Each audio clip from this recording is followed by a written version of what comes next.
नमस्कार दोस्तों, मैं आपका दोस्त कमलेश राव। ऊँची उड़ान एक नई सोच में सभी का स्वागत है। ये वीडियो जो देख रहे हैं, ये जैन समाज का है, सही सुने जैन समाज का है। नेताजी इंडोर स्टेडियम में बहुत बड़े प्रोग्राम किया गया था और भव्य तरीके से एक सभी का स्वागत किए और जितने भी जैन समाज के थे, सभी लोग उपस्थित हुए और उनके जितने भी गुरु थे, वो भी स्टेज में उपस्थित दिखे और बहुत अच्छा लग रहा था कि एक साथ अगर कोई समाज अगर दिखता है तो बहुत ही अच्छा सुंदर पल होता है। तो ये नज़ारा देखकर मुझे तो बहुत अच्छा लग रहा था। आपको ये वीडियो देखकर कैसा लग रहा है, लाइक और शेयर ज़रूर कीजिएगा और ये वीडियो को लास्ट तक देखिएगा कि ये वीडियो में आपको एक मैसेज देने का काम कर रहा है कि जीवन में क्या करना चाहिए। तो एक गुरु का संदेश है, एक गुरु का आदेश है, तो इस बातों को पूरा ध्यान से सुनना है और लाइक और शेयर जरूर कीजिएगा। सभी को ऊंची उड़ान एक नई सोच की तरफ से धन्यवाद देंगे। जय बोले पंच परमेश्वरी भगवान की, श्री आदिनाथ भगवान की, वर्तमान शासन नायक भगवान महावीर स्वामी की, चारित्र चक्रवर्ती आचार्य भगवान श्री शांति सागर जी मुनिराज की, पंचासीन आचार्य श्री प्रमुख सागर जी मुनिराज की। तो भाई क्षमा कर देना चाहिए। और दूसरी बात एकता। पहली बात तो सभी लोग एक साथ एक छत के नीचे आते ही बहुत कम है। सच में जीतो जो संस्थान है वो धन्यवाद और साधुवाद की पात्र है। उसमें स्पेशली उनके चेयरमैन जो धर्मेंद्र जी हैं, वो और उनकी पूरी टीम साधुवाद के पात्र है कि हम लोगों को कलकत्ता प्रवास में लगभग 6 माह पूर्ण हो चुके हैं और 6 माह में ये दूसरा कार्यक्रम है जब जीतो संस्था सभी शाखाओं को एक ही छत के नीचे लेकर के आती है। जब भी एक साथ आप लोग आते हैं, दो बातें करते हैं, एकता की और क्षमा की। आज हम आपसे पूछना चाहते हैं कि क्या सिर्फ शब्दों में एकता की बात करने मात्र से हम लोग एक हो सकते हैं? क्या सिर्फ शब्दों में उत्तम क्षमा, क्षमा भाव, माफ करना, इतना कहने मात्र से क्या वो क्षमा धर्म हमारे अंदर आ सकता है क्या? बोलिए ना। सिर्फ कहने मात्र से और इतनी सी बात के पर चर्चा करने मात्र से नहीं। यूं तो हमसे पूर्व जो वक्ता रहे हैं उन्होंने बहुत अच्छे से क्षमा वाणी के बारे में, क्षमा धर्म के बारे में, एकता के बारे में आप लोगों को बताया है। और अभी जो वक्ता लोग एक एक करके आते हैं आपको परिचय कराने के लिए, वो भी बहुत अच्छे से आपको समझाते हैं। आज समय बहुत ज्यादा हो रहा है, सामायिक का समय प्रारंभ होने वाला है लगभग हमारा। संक्षिप्त में बस आपसे एक बात कहना चाहूंगी कि सिर्फ हमें एकता और क्षमा भाव, क्षमा धर्म की सिर्फ बातें नहीं करनी। आज हमें इस क्षमा वाणी, जो सामूहिक क्षमा वाणी का कार्यक्रम और जिस क्षमा वाणी के लिए आप लोग यहाँ पर उपस्थित हुए हैं, आज हमें सच में वास्तविकता में उस क्षमा धर्म को अपने अंदर लेकर के आना है, उस एकता के भाव को अपने अंदर लेकर के आना है। हम सभी लोग एक छत के नीचे कभी आ पाए या ना आ पाए, कभी एक साथ खड़े हो पाए या ना हो पाए, हम पूरे भारत में, कलकत्ता में, जहां भी जैसे भी रहे, लेकिन हमारे अंदर वो एकता की भावना रहे। और वो भावना और ये क्षमा धर्म तब ही हमारे अंदर आ सकता है जब हमारे अंदर एक दूसरे के प्रति अपनत्व की भावना हो।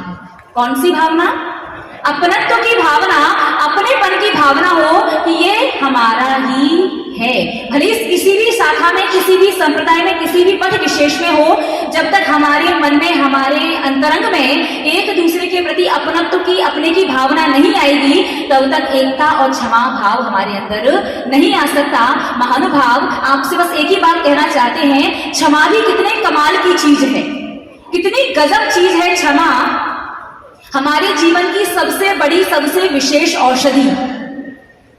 कभी किसी को हमारी किसी बात का, किसी वाणी का, किसी विचार का, किसी व्यवहार का बुरा लग जाता है और कई बार तो हमें पता भी नहीं चलता कि दूसरे व्यक्ति को कोई बात बुरी लग गई है। लेकिन हम क्षमा मांग करके, क्षमा भाव धारण करके हम दूसरे से क्षमा मांगते हैं, दूसरों को उनकी गलतियों के लिए क्षमा करते हैं। और हमारे जीवन की सबसे बड़ी औषधि क्षमा मांगने और करने से घाव हमारे हृदय के भर जाया करते हैं। इसीलिए कभी भी किसी से किसी भी प्रकार की गलती हो जाया करे, त्रुटि हो जाया करे, उसे क्षमा कर दीजिए। और आपसे जब कोई गलती हो जाए तो आप भी दूसरे से क्षमा मांग लीजिए। विश्वास कीजिए, आपके अंदर के घाव भर जाएंगे। छोटा सा जीवन है, संसार से जाओगे, क्या लेकर के जाओगे? कुछ भी नहीं ले जा सकते, सब कुछ यहाँ का यही छोड़ जाओगे। लेकिन एक अच्छा स्वस्थ मन और अच्छे विचारों का फल, अच्छे कर्मों का फल अवश्य आप अपने साथ ले जा सकते हैं। महानुभाव, क्षमा धर्म की सबसे सुंदर बात, क्षमा धर्म की सबसे सुंदर बात यह है कि हम इस क्षमा धर्म के माध्यम से, क्षमा वाणी के माध्यम से उन लोगों से क्षमा मांग लेते हैं जिन्हें हम जानते भी नहीं हैं। संसार के हर एक जीव से, हर एक प्राणी से हम उन बातों और उन चीजों, उन कार्यों के लिए भी क्षमा मांग लेते हैं जिनके बारे में हमें पता भी नहीं होता कि हमसे गलती हो गई है। और बस वर्ष में एक दिन सिर्फ कुछ शब्दों के माध्यम से, कुछ पंक्तियां बोलने मात्र से कि भाई हमसे विगत वर्ष में, इस वर्ष में जाने अनजाने में, हमारे विचारों के माध्यम से, हमारी वाणी के माध्यम से, हमारी किसी कार्य या किसी क्रिया के माध्यम से, हमारे व्यवहार के माध्यम से, सिर्फ शब्दों से क्षमा मत मांगना, अपने अंतःकरण से प्राणी मात्र को क्षमा कर देना, अपने अंतःकरण से प्राणी मात्र से सभी से क्षमा मांगना। विश्वास करो, आप जैसे ही अंदर से, सच्चे मन से, तहे दिल से क्षमा मांगोगे, क्षमा करोगे, वो अपनत्व का भाव अपने आप आपके अंदर आ जाएगा और बार बार एकता और क्षमा के लिए कहना ना पड़ेगा। देखना कुछ ही समय में ऐसा रिजल्ट निकल करके आएगा कि जैन समाज अभी भले कितनी भी शाखाओं में बटा हो, लेकिन एक जरूर हो जाएगा। ये तभी संभव है जब तहे दिल से क्षमा मांगी जाए। और सिर्फ शब्दों से नहीं, किससे मांगोगे? सच्चे मन से, अंतरंग से, तहे दिल से मांगना। ये हमसे कभी भी, हमारी वाणी से, हमारे व्यवहार से, हमारे विचारों से कभी कोई भी गलती हुई हो, आपको बुरा लगा हो, हमसे भूल हुई हो, तो हमें क्षमा करना। आज सभी से क्षमा मांगना, जो यहाँ नहीं है उन्हें आंखें बंद करके, याद करके उनसे क्षमा मांगना। विश्वास करो, आप एक बार ऐसा मांग करके देखो, आपको बहुत अच्छा लगेगा। तो आपका एक छोटा सा प्यारा सा जीवन आनंद और खुशहाली से भर जाए। ये उत्तम क्षमा धर्म, जो हमारी आत्मा का प्रथम और सबसे महत्वपूर्ण धर्म है, ये आप सभी लोगों के जीवन में आए और आपका जीवन मंगलमय बने। चीज हमारे बोलने के बाद आप लोग रिपीट करेंगे, ठीक है? ओम नमः, ओम नमः, सबको क्षमा, सबको क्षमा, सबसे क्षमा, सबसे क्षमा, पाप क्षय, पाप क्षय, पुण्य जमा। पुण्य जमा।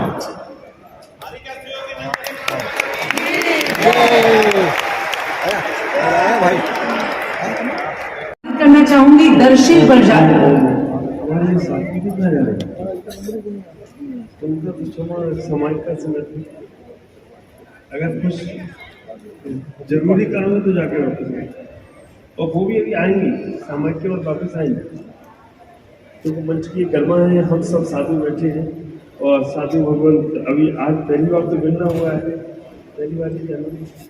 अगर कोई जरूरी काम है तो जाके वापस आए, कोई नहीं बैठे, बहुत लंबे से आए बैठे। साधु संत नहीं, सब श्रावक एक साथ बैठ गए, इससे बड़ी और क्षमा हो नहीं सकती जीवन की। और क्या होना है, आज का दिन बहुत महत्वपूर्ण है, कुछ निर्णय लेना है हमारी पूरी जैन समाज को। क्या निर्णय लेना है, हम सब बैठकर एक साथ बात करेंगे। हमारे जो फिल्म चालू है वो फिल्म रखें, हमारी जो भी साधु भगवान, हमारे जिनेश मुनि जी यहाँ बैठे हैं, हमारे प्रशांत मुनि जी कभी बोलते थे कि मिलना ही हुआ, आज यहाँ मिलना हुआ है, कभी बैठ के बात करेंगे हम सभी लोग। तो आप जो भी है, कोई भी जाता है जाकर वापस आने का प्रयास करना, आज का समय व्यर्थ नहीं जाने देना। बिल्कुल सच कहा गुरुवर ने, आज का समय हमें वापस देखने रोज रोज नहीं मिलेगा, क्योंकि सारे गुरुजन यहाँ हमारे साथ बैठे हैं और सारे श्रावक जन वहाँ सभी साथ बैठे हैं। चलिए कार्यक्रम को आगे बढ़ाते हैं। दर्शिल जी भरतिया, दर्शिल भरतिया जी कृपया करके स्टेज पर आ जाएं।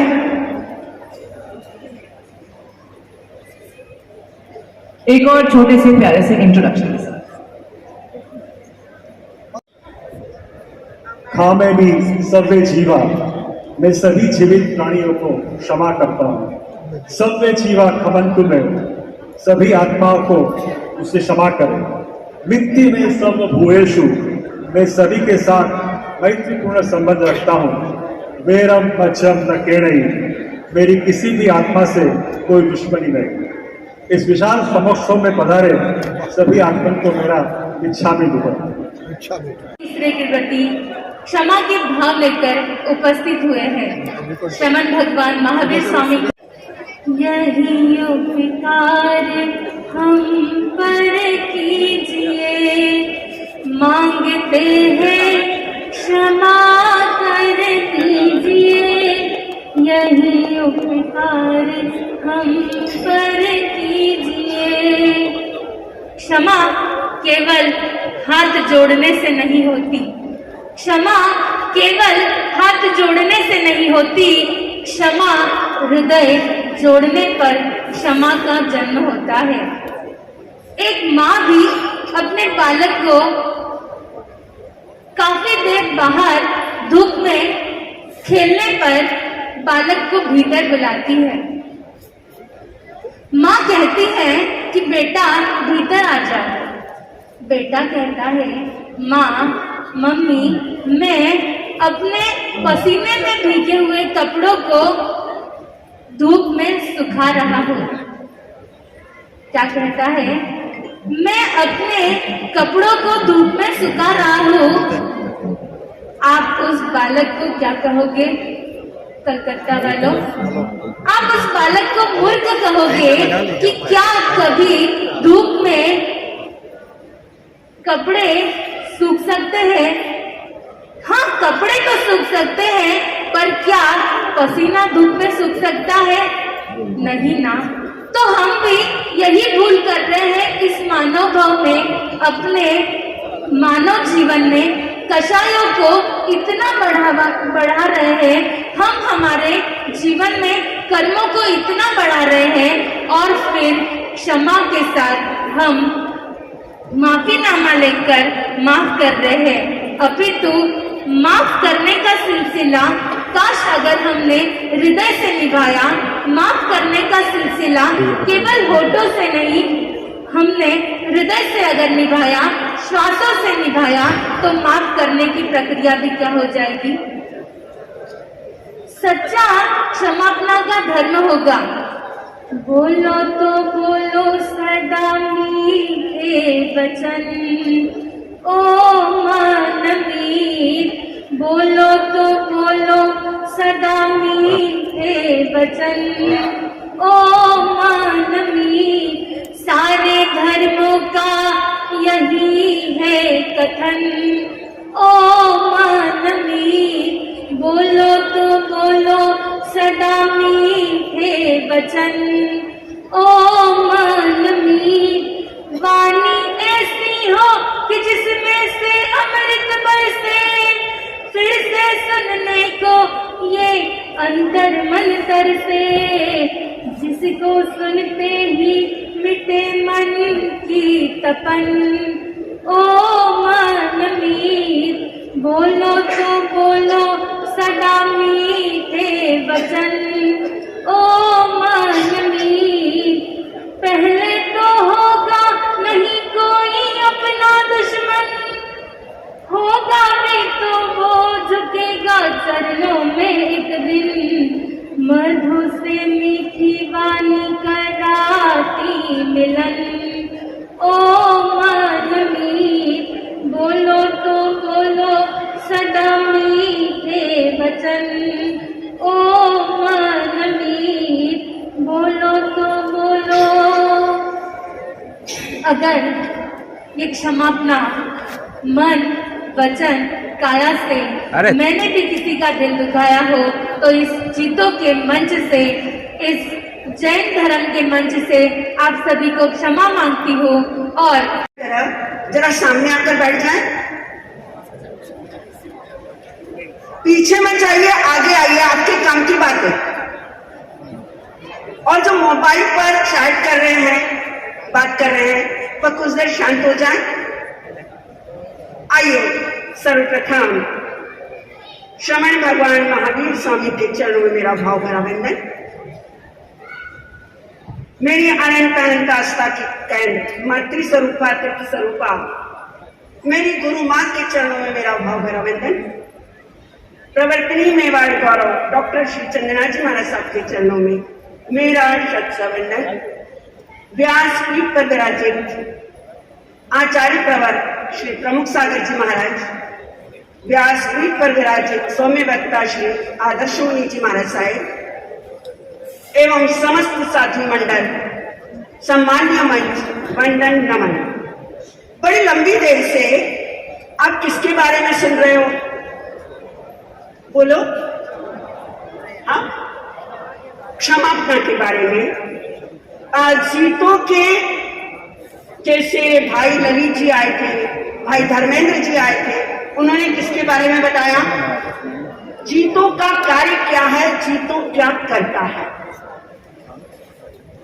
मैं पिछले कई सालों से जीतों के कई प्रोग्राम अटेंड किए हैं।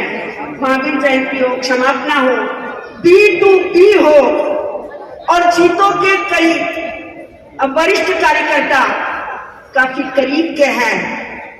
मैं जीतों के लिए कुछ कहना चाहूंगी, कुछ समाज के लिए कहना चाहूंगी, और फिर आपसे क्या करना चाहूंगी। बोलो, क्या करने आए हो आप लोग? क्षमा याचना। ओके, शुरुआत करती हूँ जीतों की। जीतों जिसने बनाया, जीतों की जिसकी संकल्पना,